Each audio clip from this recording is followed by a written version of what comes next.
Bueno, vamos a dar comienzo al tema de micosis oportunistas, un tema realmente importante e interesante que podemos ver frecuentemente en nuestra práctica clínica diaria.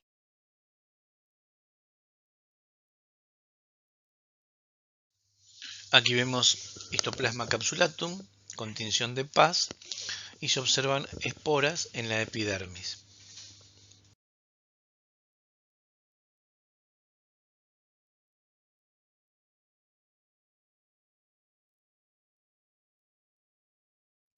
La histoplasmosis es una infección que es adquirida en la mayoría de casos por vía inhalatoria y presenta una gran variedad de manifestaciones clínicas.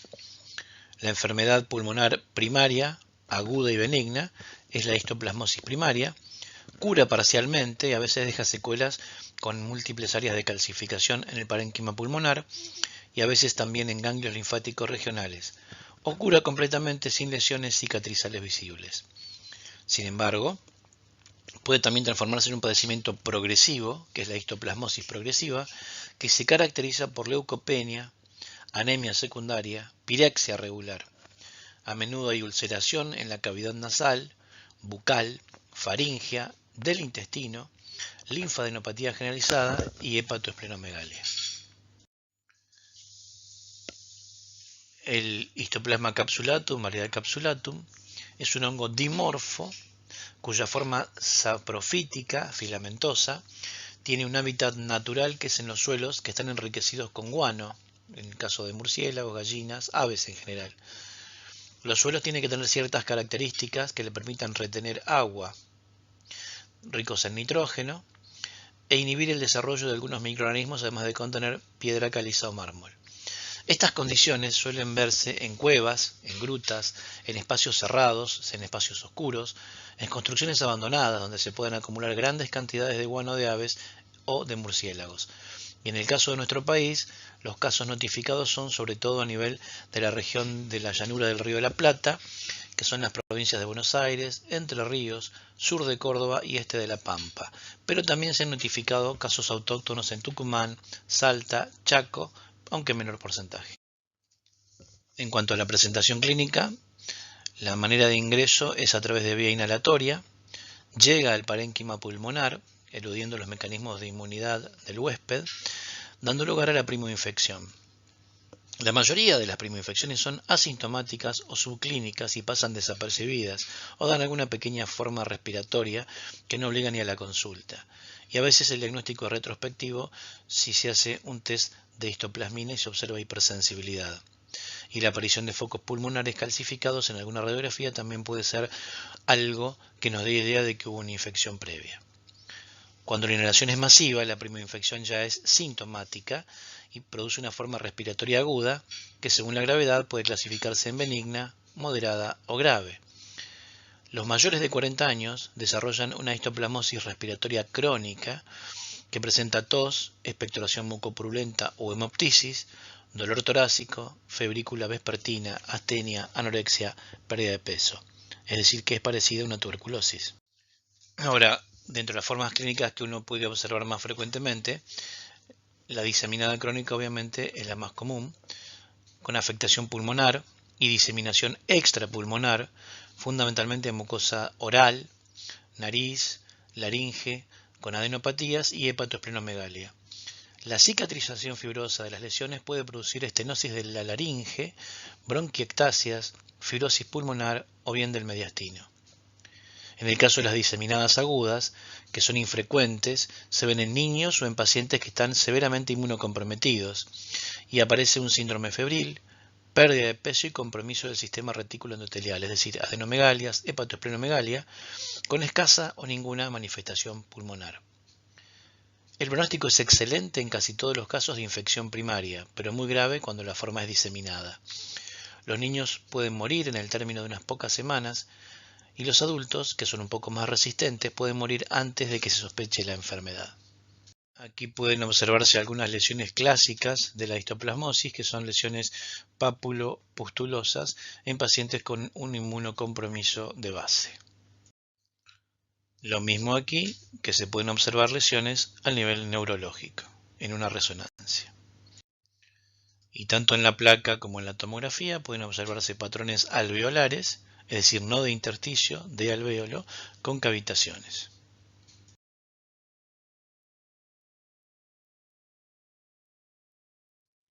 En cuanto a la coccidioidomicosis, aquí podemos ver un preparado histológico con tinción de Grocott, y hay dos especies como agentes causales: el Coccidioides immitis, que fundamentalmente se ve en Estados Unidos, y el Coccidioides posadaceae en el resto de América.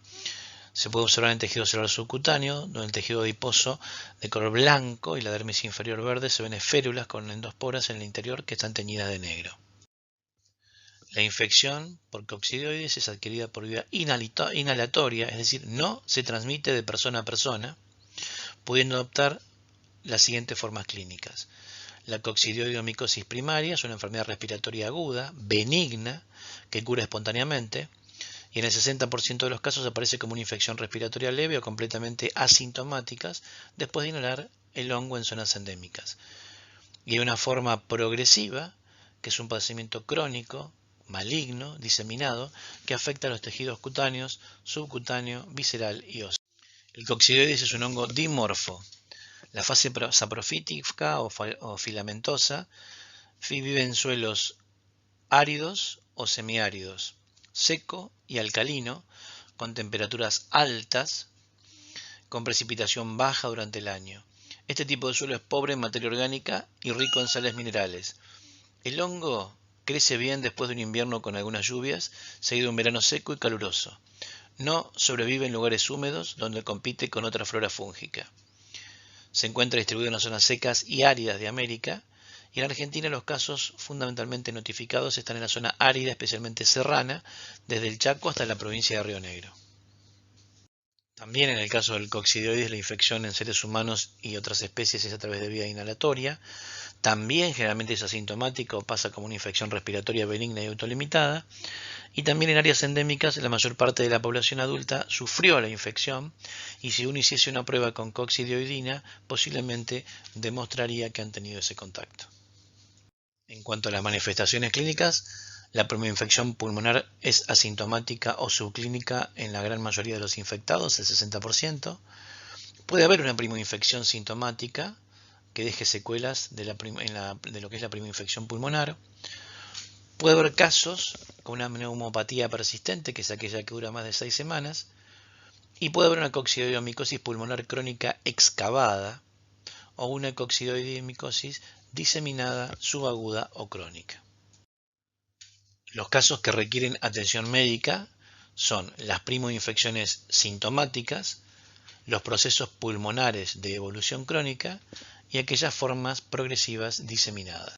En cuanto al diagnóstico, las muestras respiratorias, ya sea esputo, lavado broncoalveolar, líquido pleural, son los materiales más adecuados para iniciar el estudio micológico para el diagnóstico. En las formas diseminadas habrá que seleccionar el material de acuerdo a la localización, ya sea una biopsia cutánea, una punción de ganglio, punción para obtener líquido cefalorraquídeo o líquido sinovial, biopsias óseas, etc. Y en general, las preparaciones en fresco con hidróxido de potasio, con blanco de calco flúor o con coloración de Grocott son buenas para hacer diagnóstico. Y aquí podemos ver desde lo macroscópico, lo microscópico y un taco histológico donde se encuentran el desarrollo de coccidioides.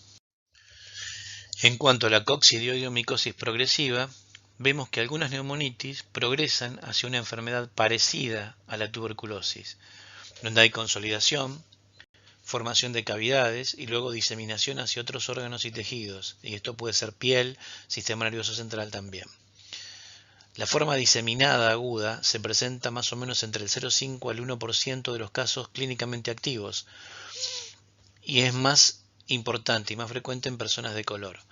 Se presenta bruscamente dentro de los 9 meses de la enfermedad, una media de 3 a 5 meses, y es muy semejante a la tuberculosis miliar, caracterizándose por fiebre, esplenomegalia, lesiones micronodulares que se pueden ver en ambos campos pulmonares, múltiples adenopatías, afectación ósea, afectación del sistema nervioso central y del líquido cefalorraquídeo, como en la meningoencefalitis tuberculosa. Todo esto, volviendo al tema de lo que es la relación entre el germen y el hospedador. Las manifestaciones cutáneas son polimorfas, comienzan como una mácula que puede ir evolucionando hacia una vesícula, una pústula, una ulceración vegetante y generalmente se encuentran en el segmento cefálico, alrededor de los orificios naturales. A veces puede tomar lesiones en piel, subcutáneo, huesos, articulaciones, sistema nervioso central y otras vísceras, como habíamos dicho. Y los que son lesiones de tejido celular subcutáneo son de tipo absceso frío. La localización osteoarticular puede simular un micetoma. Las lesiones ganglionares se casifican y pueden fistulizar. Y en el caso de las formas diseminadas agudas, el pronóstico es grave, con un 50 o 60% de mortalidad. Aquí vemos algunas lesiones características. Y un punto importante es que en los últimos tiempos, con el aumento de población que presenta algún compromiso de la inmunidad mediada por células, ya sea por el tratamiento de linfomas, de leucemias, por los trasplantes, por la infección por VIH-Sida, por la supervivencia de afecciones graves, ha generado un aumento en las formas sintomáticas de coccidioidomicosis. Y otro hongo realmente importante en cuanto a la patología habitual es la cándida.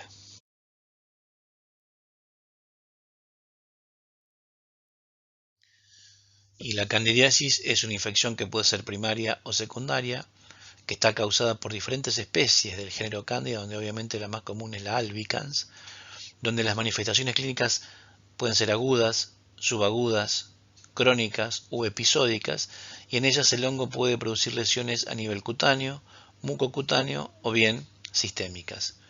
Son varias las especies, como habíamos dicho, la más frecuente es la Candida albicans, que puede aislarse a partir de piel, mucosa bucal y vaginal, tracto digestivo y materia fecal de individuos sanos, o sea que actúa como saprófito. La Cándida parapsilosis, a su vez, puede ser aislada junto a otras levaduras de la piel sana del hombre. Es importante marcar esto, estas levaduras son patógenas potenciales, ya que pueden invadir cuando hay una disminución de las defensas del hospedador. En el caso de la candidiasis sistémica, la vía de entrada de las levaduras al torrente circulatorio son desde el intestino, fundamentalmente neutropénico, es decir, que esto es una infección endógena. Puede entrar por la piel, facilitado por los catéteres, y muy raramente a través de la vía urinaria. Los antecedentes que con mayor frecuencia uno puede observar en los casos de candidiasis son una internación prolongada, tratamiento antibiótico que afecta la microbiota, el uso de catéteres que facilitan el acceso a través de lesiones en la piel y otros antecedentes como alimentación parenteral, cirugías, diálisis, tratamiento con corticoides, etc. Y desde el torrente circulatorio estas levaduras se van diseminando y ocasionando impactos embólicos con elementos levaduriformes, con o sin pseudomicelios en el centro de una lesión obsedada o bien como polimorfonucleares. Y nunca es poco insistir en esta relación, hablando de que la cándida es una levadura ubicua, que reside en forma inocua, es decir, como saprófito, tanto en la piel como en la mucosa, hasta que una alteración en la inmunidad local o sistémica, el calor y la humedad crean un ambiente propicio para su crecimiento y la invasión. Y algunos de los factores de virulencia a tener en cuenta en el caso de la cándida puede ser la morfología celular, es un hongo dimorfo que se transmite a través de esporos, su actividad enzimática extracelular, el cambio de fenotipo y factores de adhesión que favorecen la formación de biopelículas. Entonces los elementos de patogenicidad son el cambio reversible de forma durante la infección de hifa a levadura, la pared del hongo que presenta resistencia al medio externo y resiste la lisis por parte del complemento, y la presencia de melanina en la pared fúngica, que favorece la menor producción de TNF-alfa, disminuye la linfoproliferación, la formación de anticuerpos y la liberación de intermediarios de oxígeno de los leucocitos.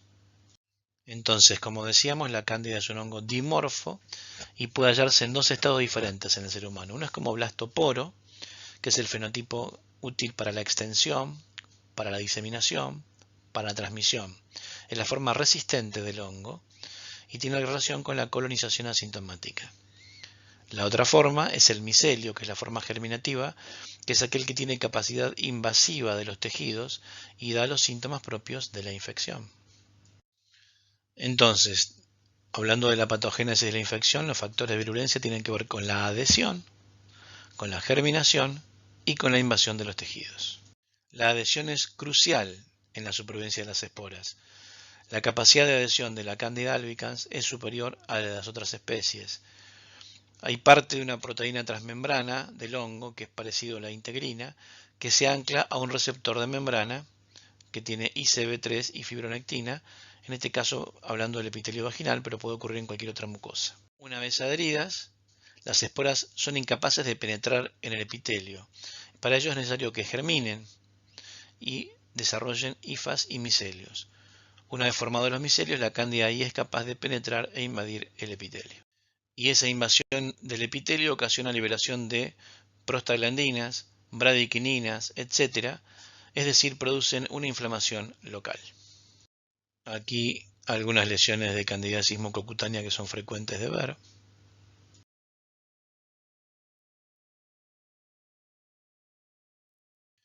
Y en cuanto al diagnóstico, el examen directo se puede hacer en fresco con hidróxido de potasio, negro de clorazol, calcofluoro o tinción de Gram. Y se pueden observar blastoconidias de pared simple, de tamaño variable, dependiendo de la especie, algunas con gemación o formando pseudomicelios. Y aquí tenemos un corte histológico de mucosa del tejido esofágico, donde se pueden observar algunas especies del género Candida. Podemos decir que la mayoría de infecciones candidiásicas comprometen piel y mucosas, pero la candidiasis invasiva es frecuente en aquellos pacientes que presentan un inmunocompromiso, y en estos casos potencialmente es fatal. La candidiasis diseminada presenta la misma clínica que una sepsis bacteriana, es decir, un comienzo que suele ser brusco, donde hay fiebre, escalofríos, hipotensión, esplenomegalia, petequiado, embolias, taquicardia, taquipnea, compromiso sensorial, que pueden evolucionar hacia el shock séptico o bien a manifestaciones clínicas que corresponden al órgano afectado. Estas formas son de pronóstico grave con una alta mortalidad. El Aspergillus es otro hongo a tener en cuenta como desencadenante o productor de patologías. En este caso tenemos un corte con tinción de Grocott. El agente causal suelen ser distintos géneros del Aspergillus, el cual el más común es el Fumigatus. Mismo corte a menor aumento. Y la aspergilosis se caracteriza por la presencia de lesiones que son de tipo granulomatoso, inflamatorio, ya sea en la piel, el oído externo, los senos paranasales, órbita, ojos y especialmente en bronquios y pulmones. A veces puede afectar alguna válvula cardíaca o la cavidad pleural, el mediastino, huesos, cerebro y meninges. En cuanto a la ecología y distribución geográfica, las especies del género Aspergillus están ampliamente distribuidas en la naturaleza y se encuentran fundamentalmente en desechos vegetales que estén acumulados en sitios húmedos.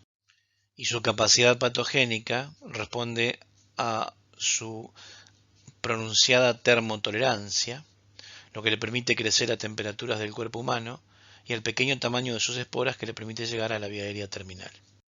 Los tipos fundamentales de aspergilosis son tres: la aspergilosis broncopulmonar alérgica y alveolitis extrínseca aspergilar, donde tras la inhalación de los conidios del medio ambiente se produce una hipersensibilidad de tipo 1 en los alvéolos.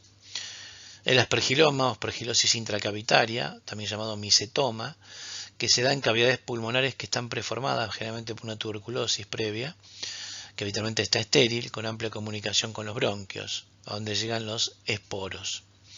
El síntoma más común es la hemoptisis, pero puede presentarse como una bronquitis crónica, con expectoración purulenta, deterioro del estado general moderado, y en general tienen buen pronóstico si la lesión es circunscripta y el pulmón posee buena capacidad funcional, en cuyo caso se puede extirpar el aspergiloma.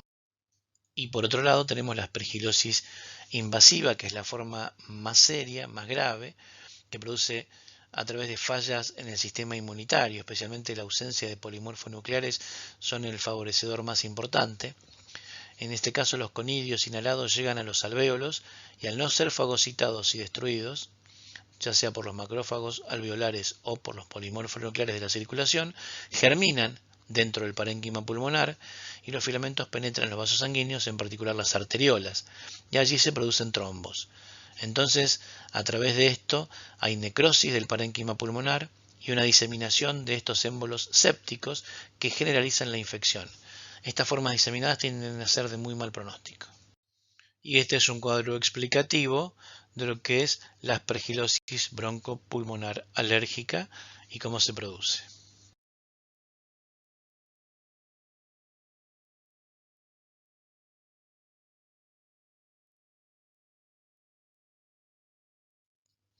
Aquí vemos algunos cultivos de desarrollo de distintos tipos de Aspergillus y las distintas lesiones que se pueden producir y por qué mecanismo. El Pneumocystis jirovesi puede producir neumonía, que es una enfermedad que es bastante poco frecuente fuera del contexto de la infección por virus de HIV. Pero no obstante, hay un aumento en su incidencia ante la presencia de pacientes con otras causas de compromiso secundario de la inmunidad. El cuadro neumónico puede darse como el resultado de una infección de novo adquirida en la comunidad o en un nosocomio, o bien por reactivación de una infección latente en una colonización previa. Este riesgo de desarrollar la neumonía por Pneumocystis jirovesi es directamente proporcional a la intensidad y la duración del estado de inmunosupresión. Aquí vemos una muestra después de un lavado bronquiolveolar en un paciente con HIV y una tensión con hematoxilineo sin arriba y con tensión de Grocott por debajo, y se puede observar el neumocistis.